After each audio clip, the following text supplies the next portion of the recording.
Good morning and welcome to the Budget Committee's hearing on the Congressional Budget Office's budget and economic outlook. At the outset, I ask unanimous consent that the chair be authorized to declare a recess at any time.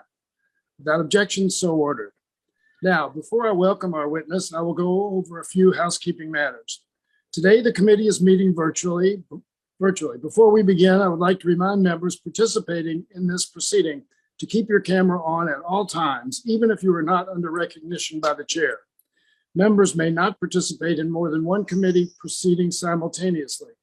If you choose to participate in a different proceeding, please turn your camera off. Members are responsible for their own microphones. Please mute your microphones when you are not speaking. This will help prevent feedback and other technical issues. Please remember to unmute yourself when you seek recognition. Note that the chair or staff designated by the chair may mute participants' microphones when they are not under recognition for the purpose of eliminating inadvertent background noise. We are not permitted to unmute members unless they explicitly request assistance. If I notice that you have not unmuted yourself, I will ask if you would like staff to unmute you.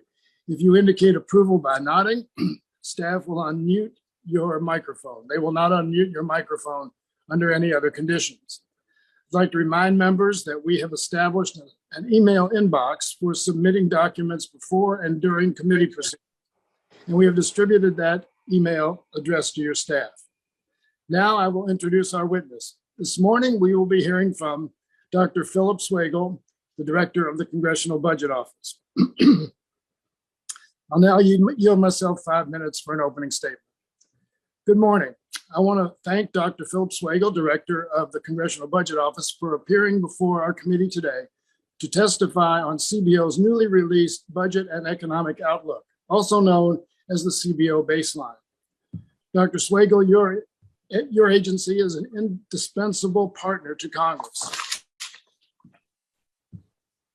and to the House Budget Committee, and in particular, and I want to thank all of your dedicated staff for their hard work in putting out this report.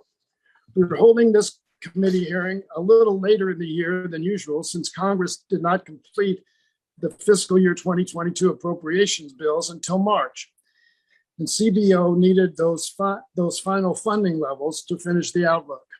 But today's hearing is still a great opportunity for us to examine CBO's new projections for the next decade as Congress begins the FY 2023 budget and appropriations process. When comparing CBO's new outlook with the one published shortly after President Biden took office, one thing is abundantly clear. The American Rescue Plan delivered critical life-saving and life-changing relief that changed the course of the pandemic, rescued our economy, and helped American families and small businesses stay afloat. The American Rescue Plan helped power a historic recovery, the most equitable in recent memory, and contributed to the largest job growth ever in a calendar year. The percentage of people receiving unemployment insurance has now fallen below 1% for the first time in more than 50 years. The unemployment rate is currently down to 3.6%, a level that prior to the rescue plan, CBO projected we would not reach during the entire decade. Now CBO is projecting that the unemployment rate will drop even further in 2023 to 3.5%, the lowest rate our country has seen in nearly 70 years. Small businesses, which account for nearly half of all American jobs, are booming.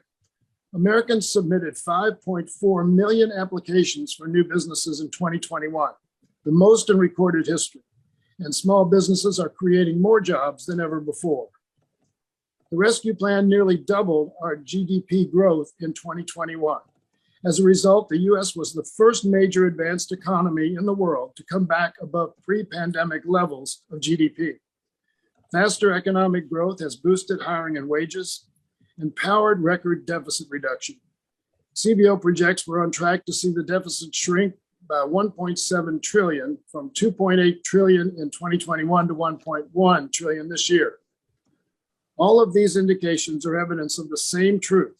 Our economy is far outpacing what CBO projected without the rescue plan.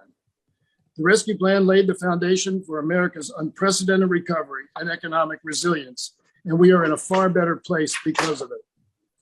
We've made incredible progress, but inflation is our new challenge. I will reiterate what economic experts across the ideological spectrum have said over and over. International supply chain bottlenecks and higher energy costs due to Russia's war in Ukraine are the primary drivers of current inflation. These are global problems, which is why inflation is a global issue. In fact, inflation in the UK hit a 40-year high just last week. 38 member countries of OECD are averaging an inflation rate of more than 9%. Clearly, this inflation is not unique to the United States, but the American Rescue Plan is.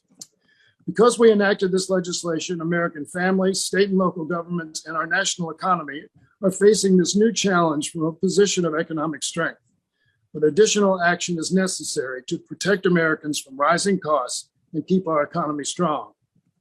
The Federal Reserve is best positioned to tackle immediate inflation concerns, and Congress can and must do everything it can to lower costs to American families overall. The cost of healthcare, housing, education, childcare, the basic needs of American families have been rising for decades. That's why House Democrats have passed legislation to lower prescription drug prices, expand the supply of affordable housing, cut childcare costs, expand access to higher education, and ensure that big corporations cannot take advantage of American consumers with excessive price hikes. These actions would lower families' monthly costs substantially, and I look forward to discussing this today with Director Swagel. This is an important hearing and an important time for the future of our nation. I hope that today we can focus on the facts and on solutions that will deliver relief to American families and build a stronger, more equitable, and more resilient economy. Director Swagel, thank you again for appearing before our committee today, and I look forward to your testimony. With that, I would like to yield to the ranking